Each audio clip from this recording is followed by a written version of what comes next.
une grande émotion pour ce groupe de Réunionnais. On était dans une sorte d'îlot réunionnais. Vous voyez autour de moi les drapeaux réunionnais qui flottent, une sorte d'îlot réunionnais dans cette masse de centaines de milliers de Malgaches qui sont venus assister ici à la messe du pape, ce qui vient de s'achever. Là, vous voyez, tout le monde est en train de se diriger vers les sorties. Ça va encore être une autre paire de manches quand il va falloir que tout le monde quitte le site. Mais c'est sûr que ça a été un très grand moment pour ces Réunionnais. On était dans le groupe qui venait de Salazie, emmené par le père Jean-Rémy. Et c'est vrai qu'ils ont vécu une journée extraordinaire. Ils se sont levés à 3 h ce matin. Ils ont pris le bus à 4 h. On était avec eux dans l'autobus.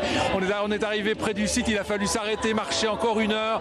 Des moments extraordinaires où on a vu des milliers de personnes marcher dans les rizières, à travers les champs et se diriger vers ce site où ils ont encore attendu 4 heures avant que la messe commence, dans le froid, dans le vent, parce que nous sommes à 1400 mètres d'altitude ici à Antananarive, pour finalement assister à ce grand moment, cette messe célébrée par le pape.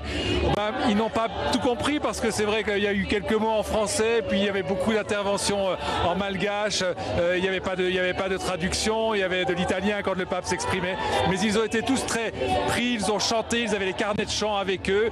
Beaucoup d'entre eux avaient des liens très forts avec Madagascar, certains étaient originaires de Madagascar, c'était la première fois qu'ils venaient, donc c'était l'aboutissement aussi d'un voyage qui allait bien au-delà de simplement cette messe et de l'aspect religieux. Un très beau et un très grand moment ici sur cette plaine qui est en train de se vider, vous le voyez, et avec les pèlerins réunionnais qui sont autour de nous.